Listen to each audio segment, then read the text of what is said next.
Hello guys, good morning. अहिले बिहानको जर्जियामा 7 बजिरहेको छ र म मर्निङ वकको लागि निस्केको छु। कस्तो सुनसान छ बाटोहरू र म मर्निङ वक गरेर अब एकछिनमा घर जान्छु। बिहानको 7:30 बजिरहेको छ। कसैले भन्दै पत्याउँदैन बिहानको 7, 7:30 भइरहेछ भनेर। अन्ध्यारो छ। यहाँ बाटो कति सुनसान छन् र म एक्लै यो बाटोमा हिँडिरहेको छु वकिङ गर्दै। त्यहाँ अगाडि त्यो सबको विल माटो त्यो 24 आवर ओपन हुन्छ र यिनीहरू पसलहरू बेकरीहरू यिनीहरू सबै बन्द भइसकेको छ।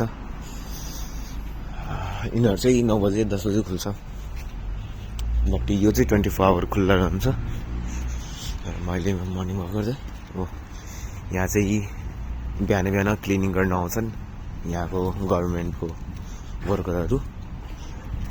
आई मिन गभर्मेन्टले चाहिँ वर्कर त्यो गर्नुभएको छ तिनीहरू। And this is ATM. यहाँबाट तपाईँ पैसा निकाल्न सक्नुहुन्छ, राख्न पनि सक्नुहुन्छ। हिजो बेलुका चाहिँ हल्का सिमसिमे पानी परेको थियो, अहिले चाहिँ सुकिसकेको छ। जाडो नि खासै छैन यतातिर। यस्तो सुनसान चारै दुवै साइडमा चाहिँ दुवै लाइनमा चाहिँ साइडमा कारहरू पार्क भइरहेको छ। जुन यता वरिपरि फ्ल्याटहरू छ नि तिनीहरूको पार्किङ एरिया नै यही हो। जुन बिल्डिङमा पार्किङ एरिया हुन्छ त्यो बिल्डिङभित्र हुन्छ। अब जसको हुँदैन तिनीहरूले चाहिँ बिच बाटोमा नै बाहिर साइडमा राख्छ। अनि पुरै सुनसान। अनि म यहाँ सुनसान बाटोमा म एक्लै हिँडिरहेको छु। सबैभन्दा ब्युटिफुल भ्यू चाहिँ मर्निङमा चाहिँ यही रहेछ अहिलेसम्म हेर्दामा चाहिँ।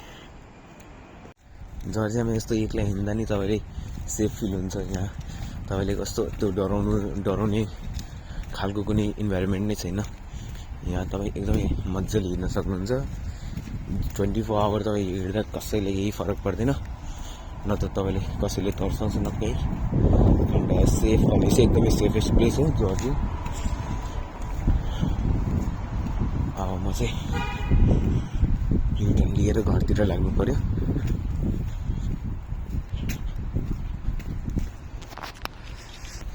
मेरो पेटमा धेरै फ्याट भइसकेको छ, त्यही भएर मर्निङ वक हिँड्नुपर्छ।